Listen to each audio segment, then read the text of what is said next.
Let's start the video. सबसे पहली बात है, इस दुनिया का वसूल है, जब तक काम है तब तक तेरा नाम है, वरना दूर से सलाम है। आज के टाइम में इस बात को जितना जल्दी समझ जाओगे उतना ही अच्छा है, वरना ज़िंदगी बहुत दुख से बीतेगी। हमारे यहाँ गांव में जब भी छोटे मोटे इलेक्शन होते हैं तब पूरे गांव में ऐसा माहौल होता है मानो सब भाई भाई हैं और किसी से भी कोई गिला शिकवा नहीं होता। जिसको वोट मांगना होता है वो हमारे दरवाजे 100 बार आता है, हमारे सुख दुख पूछता है और हमें ऐसा फील करवाता है मानो वो ही इस दुनिया का इकलौता सच्चा इंसान है, बाकी तो सब झूठे हैं। लेकिन जैसे ही वोटिंग खत्म हो जाती है, जो इंसान हमारे दरवाजे 100 बार आता था वो एक बार भी हमारी गली में दिखाई नहीं देता। ये एक रियल एग्जांपल है जो आज के टाइम की रियलिटी बताता है। अब ये आप पर डिपेंड करता है कि आप इस एग्जांपल से क्या समझें। इसलिए ये बात बिल्कुल सही है कि दुनिया का वसूल है, जब तक तुमसे काम है तब तक तुम्हारा नाम है, वरना दूर से सलाम है। दूसरी बात है, बेवकूफ़ बनकर खुश रहिए और इसकी पूरी उम्मीद है कि आप अंत में सफलता ज़रूर प्राप्त करेंगे।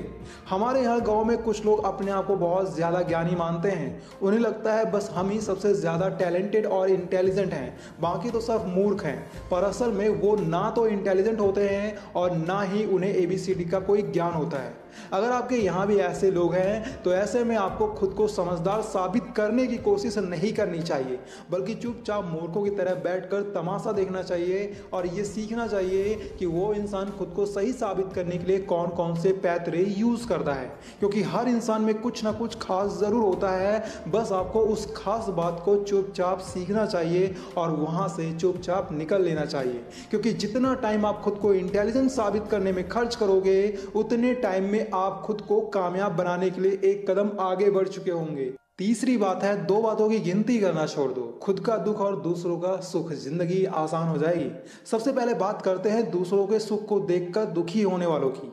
आज के टाइम में ज़्यादातर लोग ऐसे होते हैं जो दूसरों के सुख से बहुत ज़्यादा दुखी हैं। ऐसे लोग लाइफ में कभी भी तरक्की नहीं कर सकते। दूसरों के सुख से दुखी होने वाला इंसान या तो कामचोर होता है या फिर एक हारा हुआ इंसान जिसने अपनी लाइफ में कुछ भी हासिल नहीं किया है। अब बात करते हैं अपने खुद के दुखों की। या लाइफ में जितनी तकलीफें लिखी हैं वो तो हमें काटनी ही पड़ेंगी, लेकिन जो दुख या जो बुरा वक्त बीत चुका है उसे बार बार याद करके दुखी होने का कोई मतलब नहीं बनता। इसलिए अपने दुखों की गिनती और दूसरों के सुख से दुखी होना, दोनों ही काम बंद कर दो तो लाइफ आसान हो जाएगी। चौथी बात है, कपटी या पापी व्यक्ति सदैव मधुर वचन बोलकर अपना काम निकालते हैं। ये बात आप कभी ना भूलें। अगर कोई इंसान आपको ज़रूरत से ज़्यादा रिस्पेक्ट देना शुरू कर दे, आपसे प्यारी प्यारी बातें करने लगे, तो समझ जाना चाहिए कि वो आपको मुर्गा बना रहा है और जैसे ही आप उसके जाल में फंस जाओगे वो आपको आपकी नानी याद दिला देगा। अक्सर लोग कहते हैं वो दिल का बुरा नहीं है, बस उसकी ज़ुबान ही कड़वी है। ऐसे इंसान पर भरोसा किया जा सकता है जो हर बात डायरेक्ट मुंह पर करे, पर ऐसे लोगों पर कभी भी भरोसा नहीं किया जा सकता जो सिर्फ आपकी चापलूसी करें। क्योंकि चापलूसी करने वाला इंसान या तो अपना काम बनाने की सोच रहा होता है या फिर आपको नीचा गिराने की सोच रहा होता है। इसलिए इस बात को नोट कर लेना, एक पापी इंसान हमेशा मीठा बोलकर ही अपना काम निकलवाने के बारे में हमेशा सोचता है। पांचवी बात है, अपने से अधिक शक्तिशाली और समान बल वाले से शत्रुता नहीं करनी चाहिए। आपने अक्सर देखा होगा कुछ लोग अपनी बॉडी और औकात को देखे बिना ही सामने वाले से पंगे लेना शुरू कर देते हैं। ऐसे लोग ये दिखाना चाहते हैं कि देखो मुझ में कितना जिगरा है, पर असल में ऐसे लोग ना समझ होते हैं, ना कि जिगर वाले।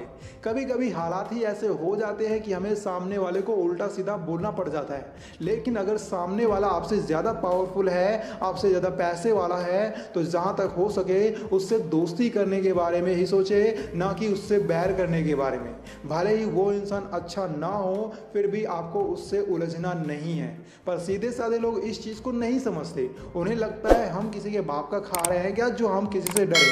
मैं यहाँ आपको किसी से डरने के लिए नहीं बोल रहा, मैं तो बस ये कह रहा हूँ आपको पावरफुल लोगों से दोस्ती ही करनी चाहिए, दुश्मनी नहीं।